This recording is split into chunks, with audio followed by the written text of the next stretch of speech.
this is an iHeart podcast. Guaranteed human.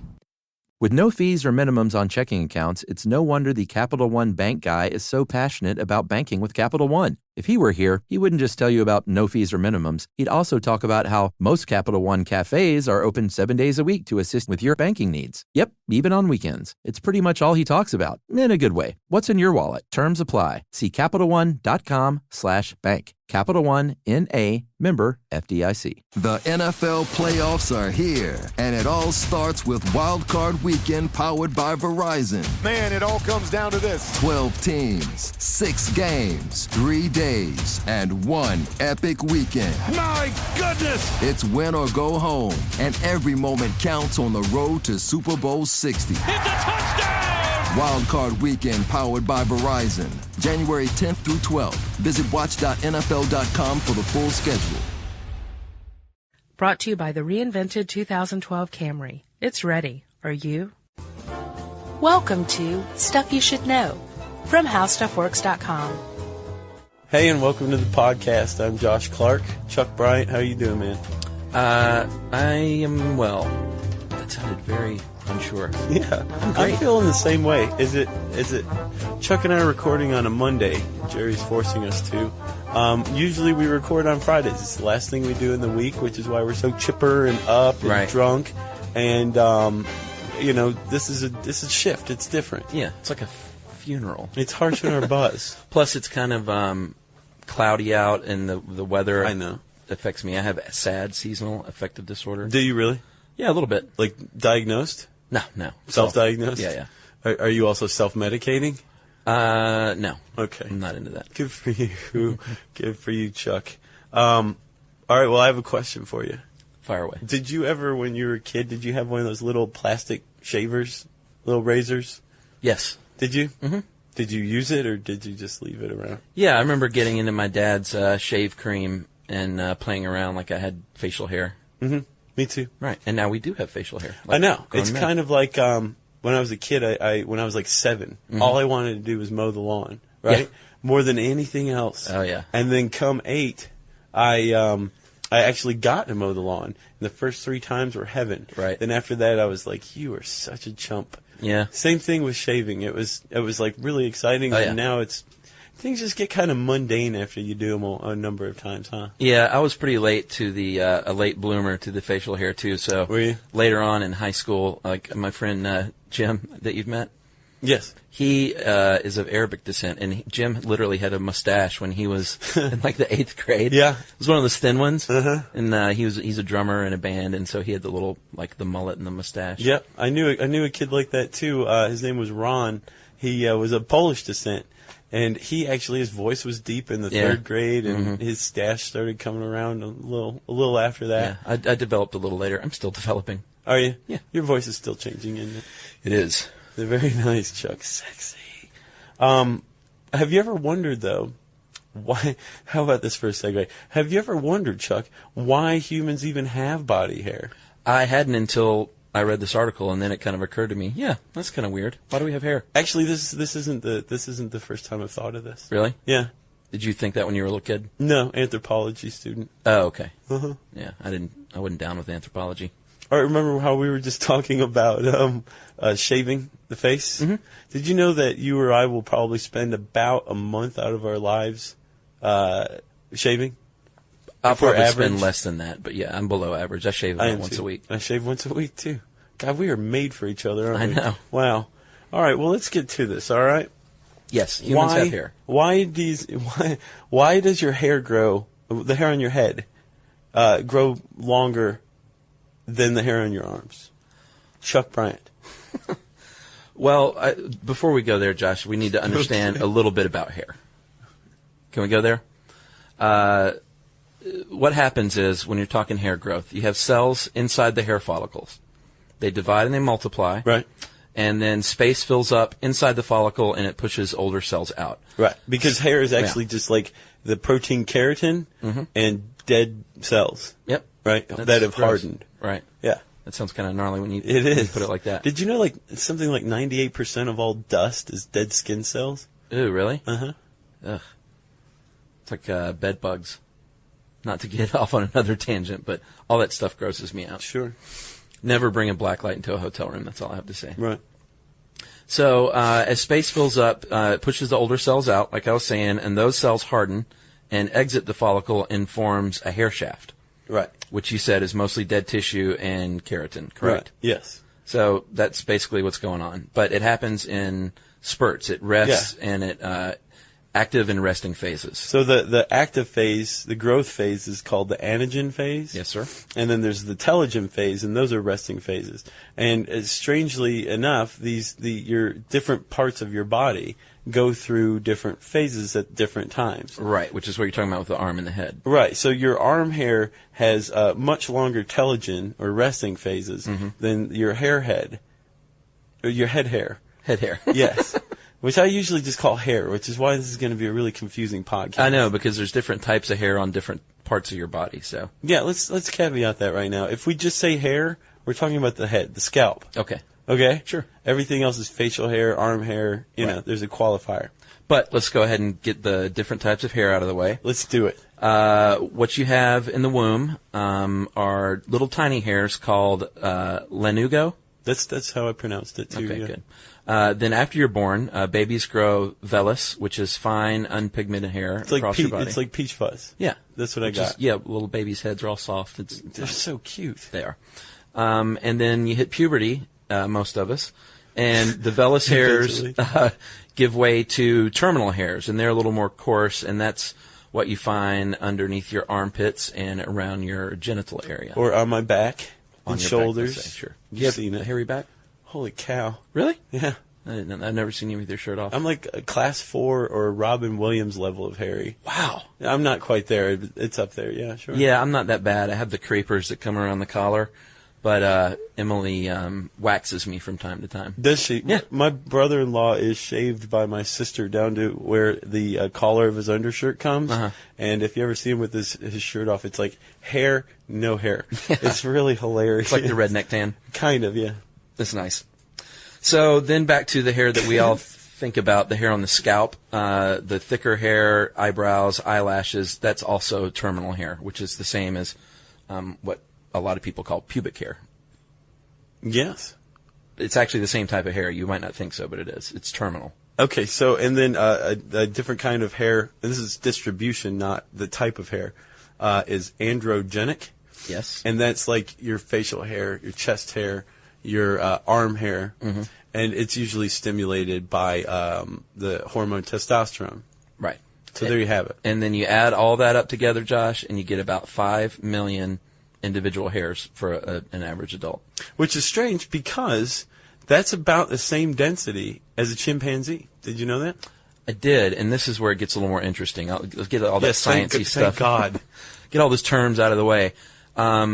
Now we're talking about chimps, and this is something that I did not know until I read this. We actually don't have fewer hairs than a chimpanzee. It's the size of the hair, actually. They're shorter and less coarse. Yeah.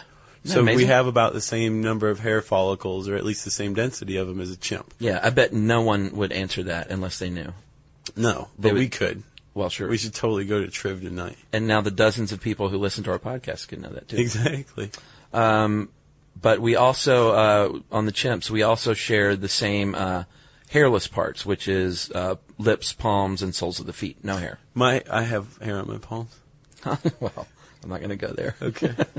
Support for the show comes from Public, the investing platform for those who take it seriously. On Public, you can build a multi-asset portfolio of stocks, bonds, options, crypto, and now generated assets, which allow you to turn any idea into an investable index with AI. It all starts with your prompt, from renewable energy companies with high free cash flow to semiconductor suppliers growing revenue over 20% year over year. You can literally type any prompt and put the AI to work. It screens thousands of stocks, builds a one-of-a-kind index, and lets you backtest it against the S&P 500. Then, you can invest in a few clicks.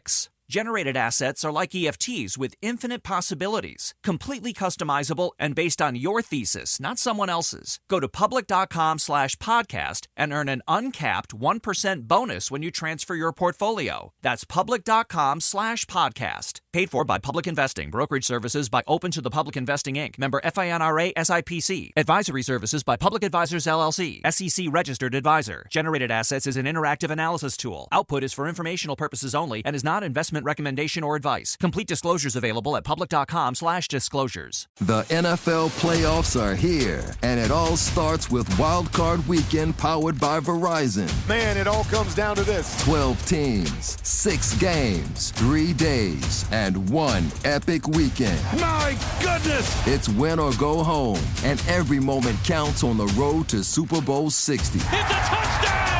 Wild Card Weekend powered by Verizon. January 10th through 12th. Visit watch.nfl.com for the full schedule. Hey-o! So Josh, do we need to talk about some theories? Yeah, I like this. This is why I've thought about this before, because we were taught this kind of stuff in anthropology, Okay, so anthropology classes. You're the whiz. Okay, so my favorite theory, this is the one that makes the most sense to me, is that we started losing our hair when we became bipeds. Right. If you look at most primates, they have a tendency to walk on their knuckles as well as their feet. Mm-hmm. And that's how they move most quickly. Right. Which would require you have a lot of hair on your back, because then that whole area is exposed to the sun. Exactly. The whole point of hair, well, actually, there's 2 points, right? Mm-hmm. One is to regulate body heat, right? To keep your body warm. Sure. And the other is to protect from UV radiation from the sun. Yep. Okay? Pretty cool. So once we started walking upright, we needed hair on our head, some on our shoulders maybe, a little on our back, some on the chest. And then, everything else is kind of sexual, right? Absolutely. I think about 1/3 of our bodies are exposed to sunlight once we started walking upright. Right. So that's the one that makes most sense to me. But that's pretty far from the only theories. What else you got? Well, there was another one I thought was kind of cool. That one theory was that early man was a water-dwelling ape. Mm-hmm. So since they were in the water, you don't need hair in the water. You don't see a lot of hairy fish. No, nor hippopotami or rhinos or anything elephants. like that. Yes. Spend a lot of time. They're all mammals. They have very sparse hair growth, right? Because they're in the water a lot. Absolutely. So I kind of like that one. Yeah, that one makes sense. The other one that makes sense to me is that about 1.7 million years ago, we went from basically a forest-dwelling species to kind of moving more out in the open, right? Mm-hmm. And since we're in the forest, we would not be exposed to the sun as much, and it'd be cooler because we're out of the sun, so we would need more hair to keep our body temperatures higher, right? Right. Once we move out into the open savanna, we don't need the hair anymore. Why did we move out there? Was that when we started developing Probably weapons food. and We stuff? always move for food. Okay. It's usually food is the basis of migration. That's where all the good meat was. Yeah. Okay, so the thing is if we lose our hair and we're now exposed to the sun, Chuck, we still need to protect ourselves from UV rays, but we need to use a method that doesn't keep us hot, right? Sure. Enter skin pigment. Okay, this is news to me. Okay, so actually there was this researcher in 2000, Dr. Rosalind Harding at Oxford, and she went back and traced the evolution of the MC1R gene. This is the gene that produces either a dark pigment or a lighter reddish pigment, depending on where we live in our exposure to the sun. Right. The closer you live to the equator, the darker pigmented you're going to be, because it protects skin from sun cancer, or skin cancer, that kind of thing. Right? Sun cancer, I like that. Sun cancer, it's the worst kind. So Professor Harding, or Dr. Harding, I'm sorry, traced the mutations on this gene as they're found in African populations, which, strangely enough, there are no mutations, or I'm sorry, there's no variation among Africans of this gene. Okay. And if you go and you look at Asians, you look at people of Nordic descent, Native Americans, we all have the MC1R gene, but there's variations on it. In Africans, it doesn't matter where you go on the African continent, you find the same exact gene with the same exact mutations. Interesting. And that's the birthplace of humanity. Yes. Many believe. Sure. So, myself. which I was also surprised, we apparently only exited Africa within the last 50,000 years. Really? I thought it was way further back than that. But I read an article in the New York Times that said different. Wow, and they know. Sure. So anyway, Dr. Harding traced the evolution of this gene through mutations back to about the last time it swept through the African population. Ah. And she found that was about 1.2 million years ago, right? Mm-hmm. Now, the point of this is that when this mutation would have swept through, thus darkening everyone's pigment, right? We would have needed it then. So for at least the last 1.2 million years, Dr. Harding posits that we've been hairless. Gotcha. Wow. Pretty cool, huh? Yeah. Yeah. It all makes sense. It does. I love it when it comes together like this. It all makes sense. Sure, yeah. But I also like biological and anthropological abnormalities that don't add up. I know you do. Let's hear about it. Well, no, I don't have. Well, are you talking about the hairy guys? The very hairy guys, yeah. That actually wasn't a setup, but I'll take it. We are talking about hypertrichosis. Okay. Which some people might have seen. They're called the wolf people. I don't know if they call themselves that. Well, they may not, but okay. that's what they're called in the research I've done. All right. Victor, Larry, and Gabriel Danny Ramos Gomez are in a family of 19 that span 5 generations. Wait, what? That's their name. No. A family of what? A family of 19. Holy cow. Yeah, exactly. Well, that's 19 over 5 generations. Well, there is bound to be some genetic mutations in a family of 19. Absolutely. So they all suffer from that rare condition. It's called congenital generalized hypertrichosis in their case. And basically what that means is a lot of body hair. We're talking 98% of their body is covered in hair. I was looking at that picture that you have, and you can basically see their eyes. Yeah, and around the lips. Oh, yes, and around the lips. They look kind of like they're wearing hairy ski masks.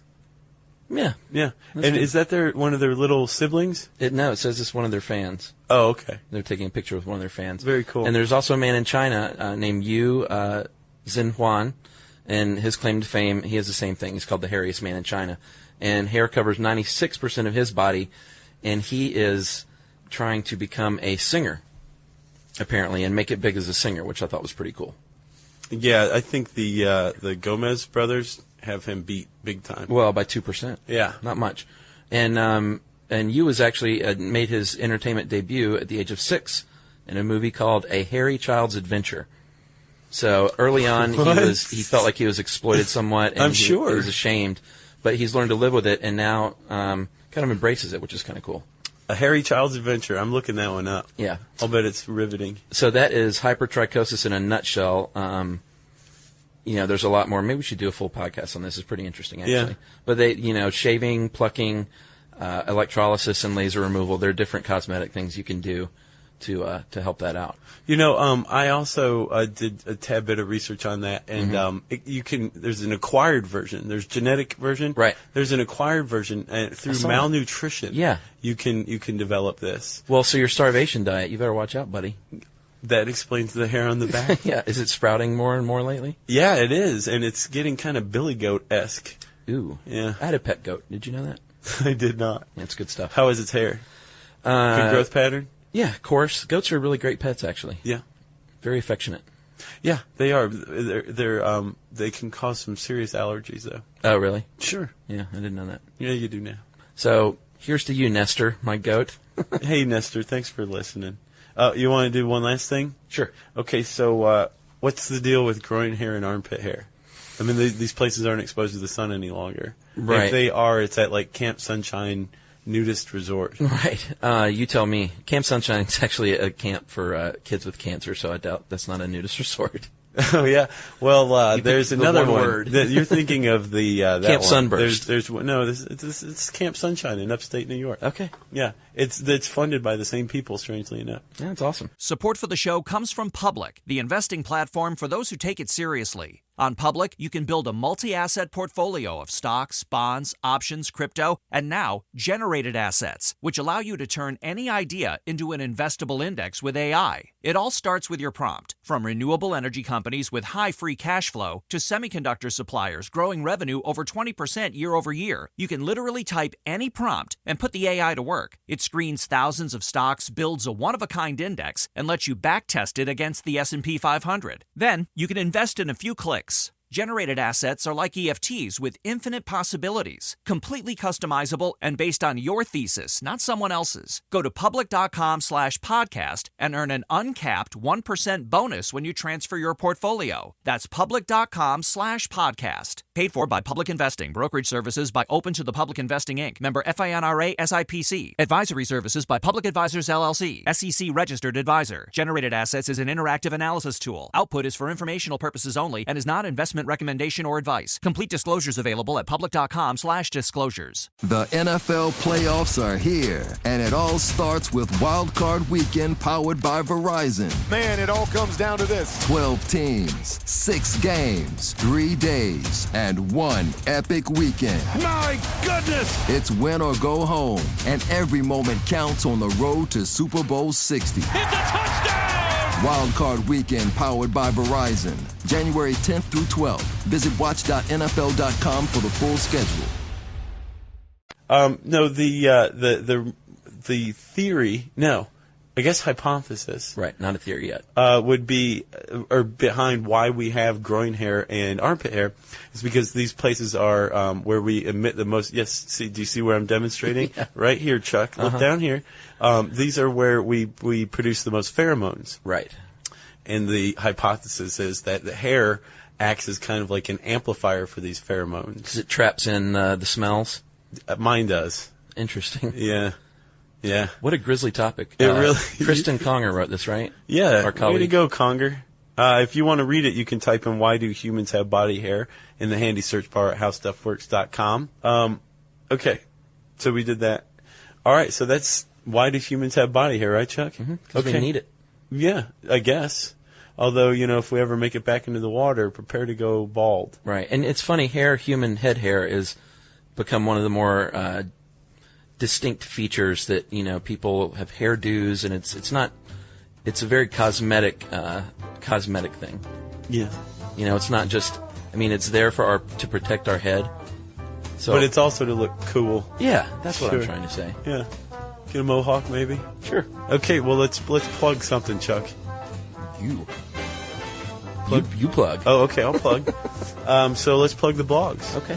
Chuck and I have a blog called Stuff You Should Know, appropriately enough, and we just post about all sorts of cool stuff. Chuck does a podcast goodness roundup every Friday, too. We post once a day, every day during the week, and you can find it on the right rail on the homepage of howstuffworks.com. Yes. And there's our blog plug. Perfect. Which means? Listener mail time. Josh, today I'm just going to call this the Great Australian Toad Wart Correction Cast. Okay. We missed quite a few things on this one. I'm not ashamed to admit. That happens occasionally, and it happened this time. So here we go with corrections for the Do Toads Calls Warts. I see that part of it's been redacted. Right, because someone was wrong. They wrote in and said that toads were not in Perth. But I went back and listened, and you said that they were heading toward Perth. Yeah. And I sent the guy a link to an article that verified that they are indeed heading toward Perth and are going to make it there. So beyond that one, Josh, at one point you said there are no predators that have figured out how to eat the cane toad because of the toxins on its back. Okay. And apparently an Australian woman wrote in and said that crows have learned how to flip them over and attack the belly. Yeah, of the cane toad. I'll bet that's an unpleasant sensation. So thank you for that. We don't have names. I apologize about that, folks. I was short on time. We also mispronounce HPV, which is... I know. Go ahead and say the real word. Human papillomavirus. Yeah. Right? Yep. And we said Pavlova virus. I know. And that was my fault. As we all know, Pavlova is a dessert and was a famous ballet dancer. And you and I are both into eating dessert and watching ballet, so we probably just at the same time, too. Pantsless. I apologize about the mispronunciation. Josh, he said that there are alligators. He said it kind of in a flip way in Australia. Oh, no. Not true. It's crocodiles. Wow. Were we drunk during that No, one? we weren't, but the list goes on. I mispronounced salicylic acid. Uh-huh. I apologize about that. And that is the last correction, but we should mention a couple of folks wrote in and talked about ways to get rid of words that we did not know. Okay, let's hear them. And duct tape was the most well-regarded. I mean, a lot of people said if you put duct tape on it and leave it for a little while, it will get rid of your wart. How long's a little while? Did you get an impression? No, I didn't. Until the wart goes away? Yeah, I would guess so. Okay. And then Chris from L.A., he calls it Lower Alabama, which I always think is funny. Yeah. He said breast milk. And I Really? haven't heard that one, so that is unverified, but that's what Chris says. Chris just may have a thing. Maybe so. Yeah. So, thank you for all those corrections. Do you want to get the Eau Claire thing out of the way now? Go ahead. So, it's not Eau Claire, Wisconsin. It's Eau Claire, Wisconsin. And Wisconsin folks wrote in and said, no. Yeah. Actually, yeah, I guess we should say it's Eau Claire, Wisconsin. Wisconsin. Yeah. So, thanks for everybody who wrote in to correct us. Whether you were correct or not, if you mentioned Perth, that's okay. Right. The Aussies loved it, though. They love hearing podcasts about themselves. We got a lot of good feedback. Right on. We'll have to do that a little more often. Yeah. Okay, so if you want to send us any words of encouragement, any words of derision, anything at all, you can shoot an email to stuffpodcast@howstuffworks.com. For more on this and thousands of other topics, visit howstuffworks.com. Brought to you by the reinvented 2012 Camry. It's ready. Are you? At CVS, it matters that we're not just in your community, but that we're part of it. It matters that we're here for you when you need us, day or night. And we want everyone to feel welcomed and rewarded. It matters that CVS is here to fill your prescriptions and here to fill your craving for a tasty and, healthy snack. At CVS, we're proud to serve your community because we believe where you get your medicine matters. So visit us at cvs.com or just come by our store. We can't wait to meet you. Store hours vary by location. The NFL playoffs are here, and it all starts with Wild Card Weekend powered by Verizon. Man, it all comes down to this. 12 teams, 6 games, 3 days, and 1 epic weekend. My goodness! It's win or go home, and every moment counts on the road to Super Bowl 60. It's a touchdown! Wild Card Weekend powered by Verizon. January 10th through 12th. Visit watch.nfl.com for the full schedule. This is an iHeart podcast. Guaranteed human.